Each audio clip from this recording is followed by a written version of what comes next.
for you, I got a bunch of random articles, nothing too crazy. Y'all know, end of the week, the articles be kind of weak. They not as good. Yeah, he gave the Mickey history. The articles is not as good.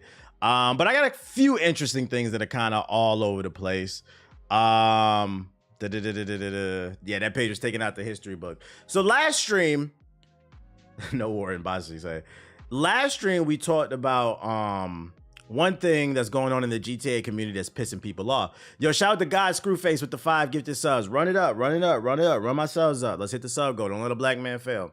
Last stream we talked about the GTA community being upset with GTA because first it started with the GTA Plus, the subscription service that Ronan loves to defend to death. Man, be excited for some digital money, a monthly allowance. But recently something that happened this week was a new feature that I guess the community has been asking for the longest has finally been added to the game. Now, what is that feature? That feature is allowing players to take the money that they make in the game and move that money to their bank account via their phone instead of, like, I don't know, hard depositing it or whatever. Seems like a very simple quality of life change, right? Cool. The issue is they locked that feature behind GTA Plus, so now you had to subscribe to get a basic quality of life feature that takes nothing to patch into the game. Not some crazy DLC, some mind-blowing revelation, new game mode. No. You want to move your money from your pocket through your phone to your bank account, you got to pay for the subscription service. So I said in that stream, I said they are testing the waters. It started with GTA Plus. Because I'm going to tell you right now, Rockstar, first of all, GTA Online for GTA 5 is not the first online component. It was in GTA 4, and I also think there was a mod for San Andreas. But this is not the first time they've incorporated online in their gameplay. It was always a secondary thing. Grand Theft Auto has always been a story-driven game. But something happened that they could not have, I don't think they predicted this. I think they thought they were going to be successful. They knew what they were cooking up, but they didn't know they were cooking up crack. They didn't know it was this. They didn't know they had blue magic on them, okay? So they've been milking the fuck out this game for the last 10 plus years. And now, I'm not saying it'll happen. I'm just saying, remember where you heard it here first. On this stream. You either live long enough to die. No, you either die a hero or you live long enough to become the villain. It started with GTA Plus. Now they're charging for basic quality of life features like moving your cash. These are all little tests. And I think it's all going to come in a culmination with GTA 6. I'm not saying it's going to happen, but it's going to come in a culmination with GTA 6. And we have some more evidence to back it up. In this article from PC Gamer, it says, it was so much of a cash cow, former GTA 5 dev implies ill-fated Agent Trevor DLC was sacrificed at the altar for GTA Online, further proving what I was talking about at the beginning of my monologue. Remember, some of you are not old enough to remember, Grand Theft Auto has always been a story-driven game.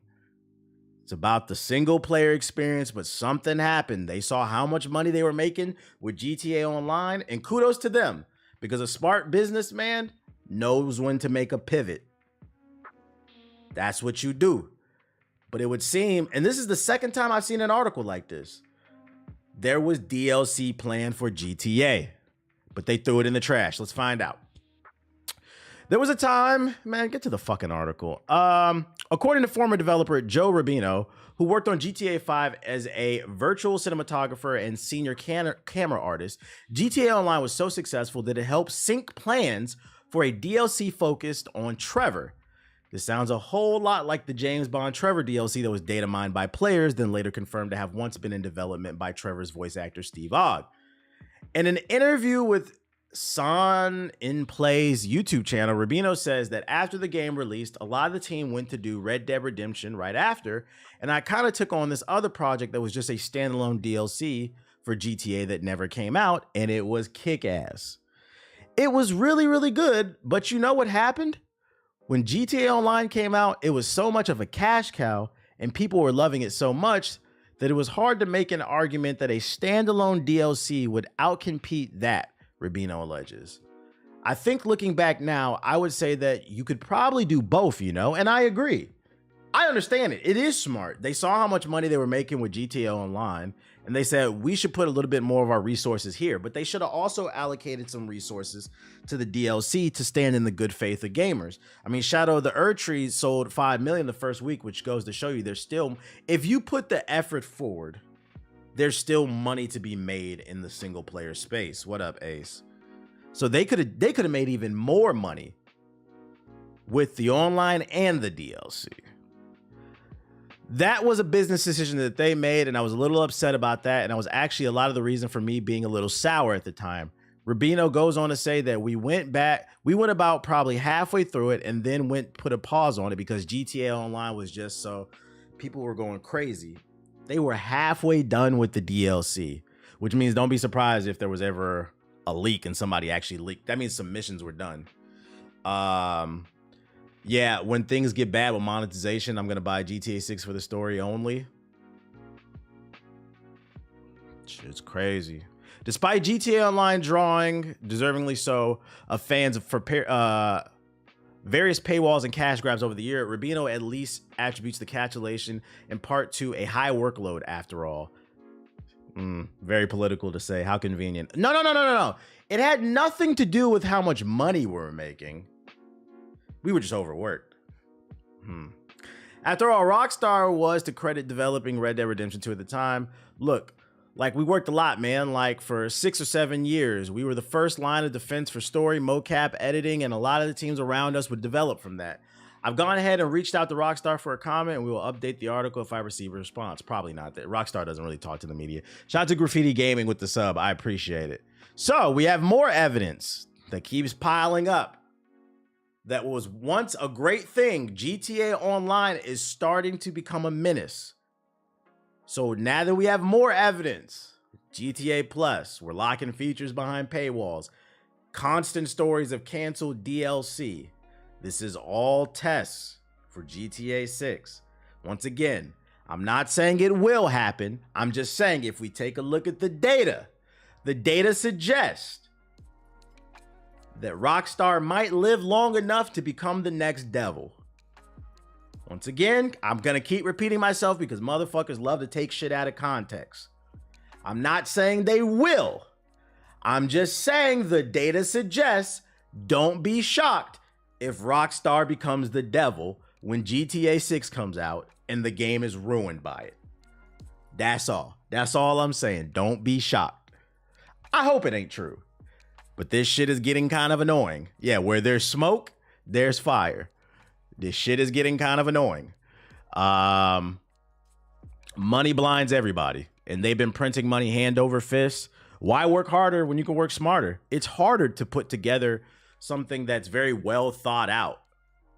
Like a DLC, story plan DLC versus let's just drop new cars. Let's add TDM. Let's add some new shoes. Just throw it up, a quick update, charge them $20. Motherfuckers is buying it. Y'all making custom servers. What happens is you get blinded by that easy money, though. So we gonna see. Hopefully I'm wrong. Hopefully I'm wrong.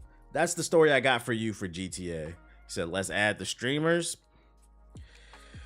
Streamers, content creators, they play a role in things, but ultimately, because they influence the masses, but ultimately it is your decision to spend your money. Ain't nobody holding a gun to your head and telling you you need to buy the latest gun in X-Defiant or Grand Theft Auto, whatever live service game you're into. Other news I got for you. Yo, shout out to Dave Munzel with the Get the Subs. I appreciate you. Motherfuckers about to charge VC to go to the strip club. Pretty much. They selling police cars now for $3 million. Gross.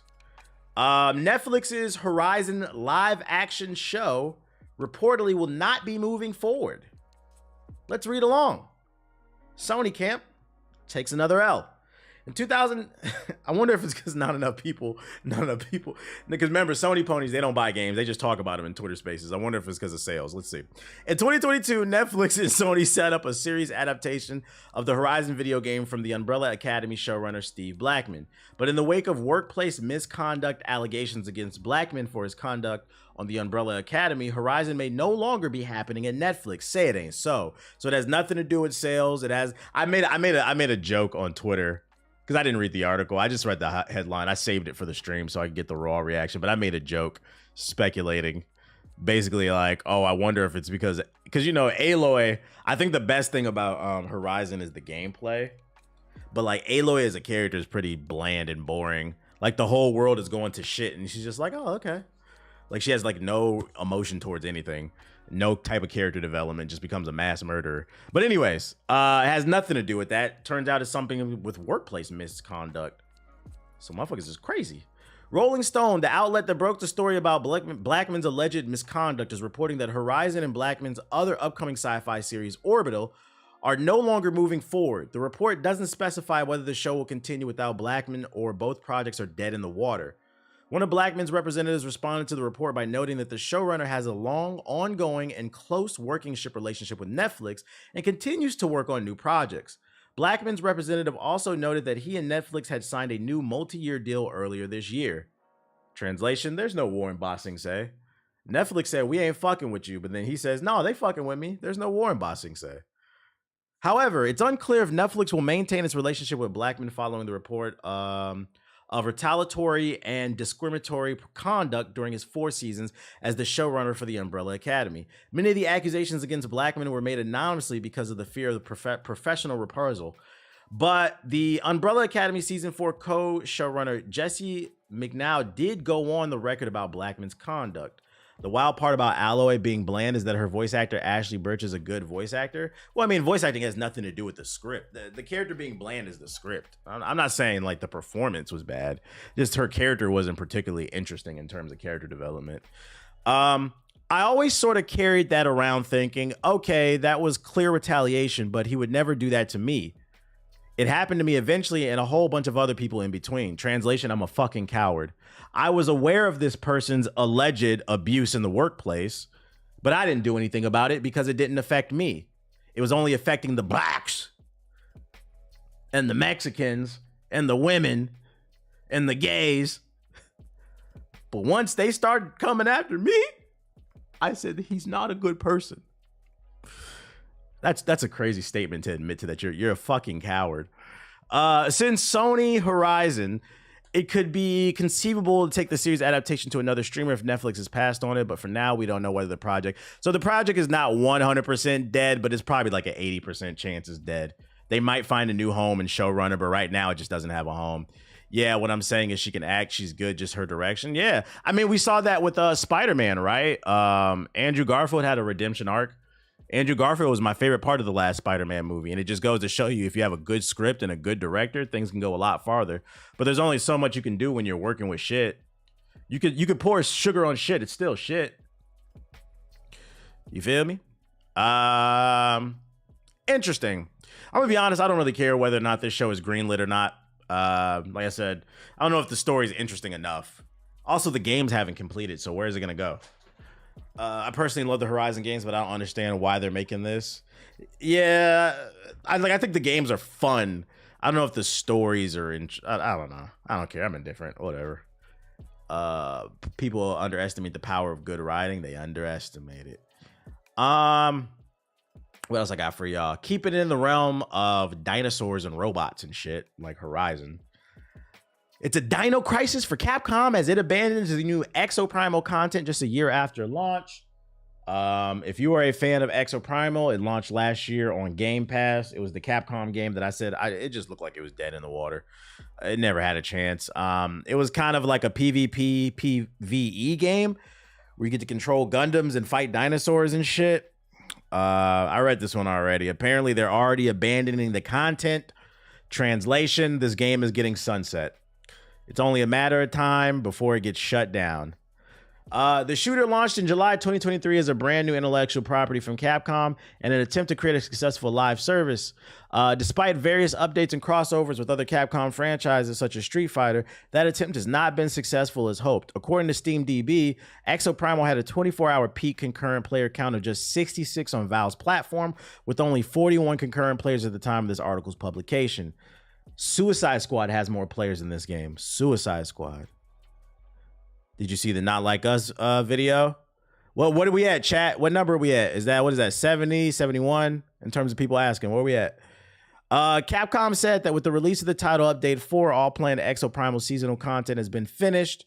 After Season 4, which concludes on July 11th, Season 1 will return, marking the beginning of a recycling of already released content. That's gross. I'm not reading it. We're not at 2 or 3. Y'all have already asked 100 times at the beginning of the stream. The count didn't start after I asked how many times. We're including everything. So we're at 1 million now. We're at 1 million.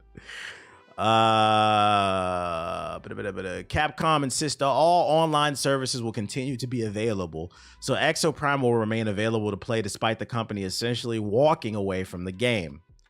Basically what I said, they're sunsetting the game. They're going to leave the servers on for a little bit longer, but the fact they're not, they admitted they wanted to make a live service game. They said they're not supporting it any further. 3 to 6 months, this game will be shut down. Maybe by the end of the year, probably. RIP Exo Primal, we hardly knew ye. This game was destined to fail, though. It didn't look particularly good. Have you seen the interview of the CEO of Arizona? CEO of Arizona. Are you talking about the governor? Or are you talking about Arizona T? People need to stop dick eating the First Descendant. That game's a typical looter shooter. The drinks? Nah, what'd he say?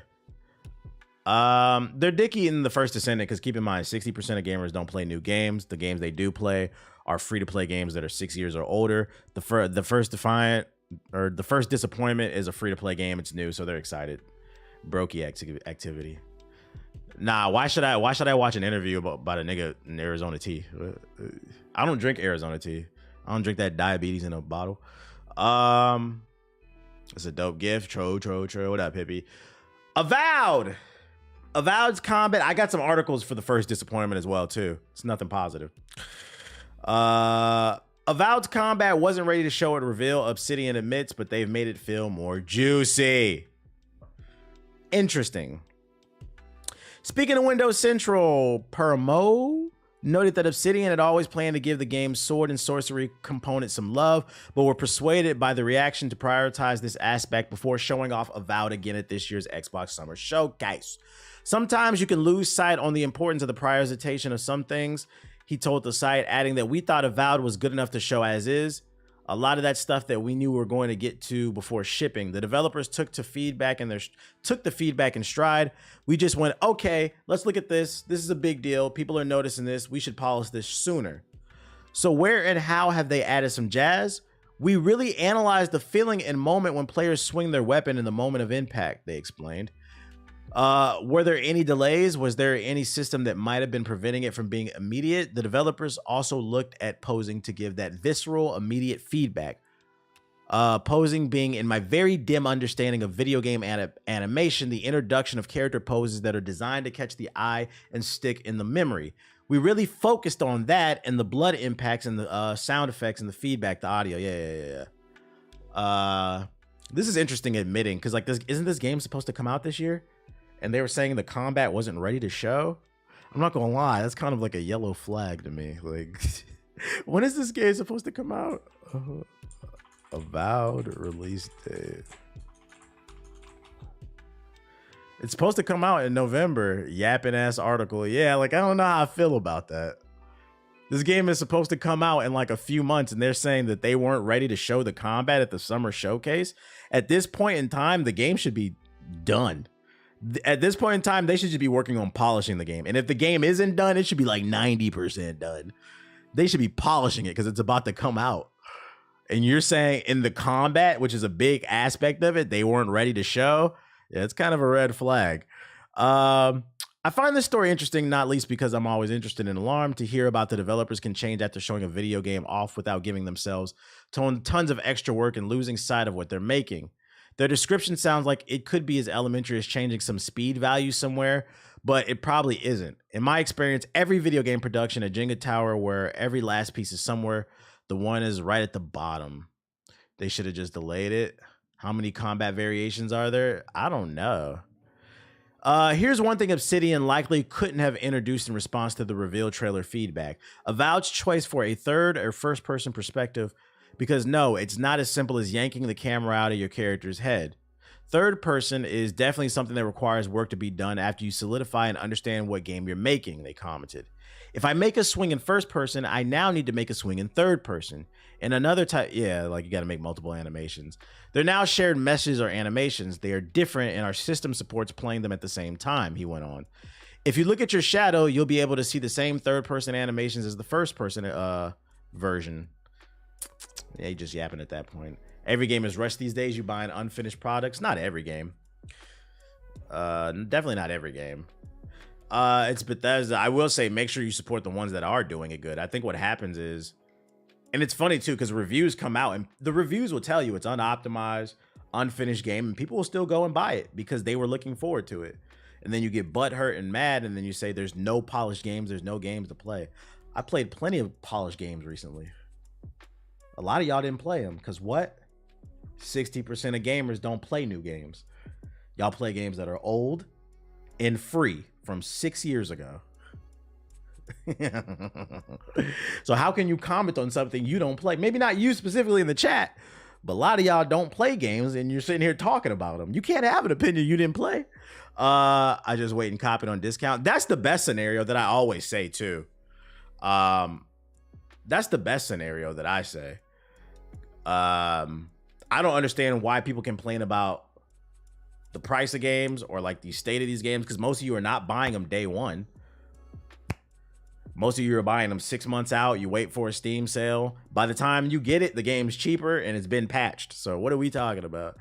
Yeah, AC Valhalla was polished too. Yeah, that shit was ass at launch. That shit was ass. My Steam wish list is deep. Mine is too. Mine is too. People be supporting games despite the complainers and don't play it. Shit don't make no sense. Be moving ass backwards. Another Avowed article I got is the director promises no copy-paste experiences between main quests and side content. The director, Matt Hansen, previously discussed major elements contributing to Avowed's gameplay, stating companions would be critical to the title's story, combat, and moral decision-making. In short, the Obsidian team makes to make Avowed as engaging and accessible as possible for its fantasy fans, making large and smaller scale missions equally compelling. That's what I like to hear. Ghost of Tsushima type beat. In an interview with Windows Central, the gameplay director were thoroughly discussing Avowed's choices and consequences, players' freedom, companions, and the community's feedback. Additionally, they highlighted that evolving the story within the Living Lands setting will be rife with meaningful choices within large and smaller scale quests. The player is going to make a series of choices on their path in side quests and even smaller side moments that are completely up to them to discover. Patel said, which contradicts other games penchant for using filler within side content. However, Patel was confident Obsidian put the same focus into the side content as we did the main quests. We want everything that we're putting in the game and putting in front of the player to be worth the player's time. Some of these experiences are going to be larger, some of these are going to be shorter, but all of them will be distinct. None of them are going to be copy-paste experiences. They're all content that engage the player with the world and give them a chance to role-play the character. I'll be the judge of that. Yo, shout out to Bird Certified. Shout out to Envious Pride. Shout out to Life is Wallaby. All subbing. Appreciate it. Get them subs up. Don't let a black man fail. I'm going to give them the benefit of the doubt because, I mean, they coming off the Outer Worlds. That shit was fire. I just didn't like that previous article when they said they didn't really have the animations down and the game comes out in November. Yes, they will. They will be all copy and pasted. I'll wait for the reviews. We'll see. I don't know if this is a game I'm going to get day one. I'm not like 100% sold on it. But then, you know, it's going to be on Game Pass. So you know what? I will have it day one because I have Game Pass. This is a game I'll play. It depends on what else is out. If there's nothing else to play, I'll play it day one. But if I have something else to play that's competing with it, then I don't know. Because it's on Game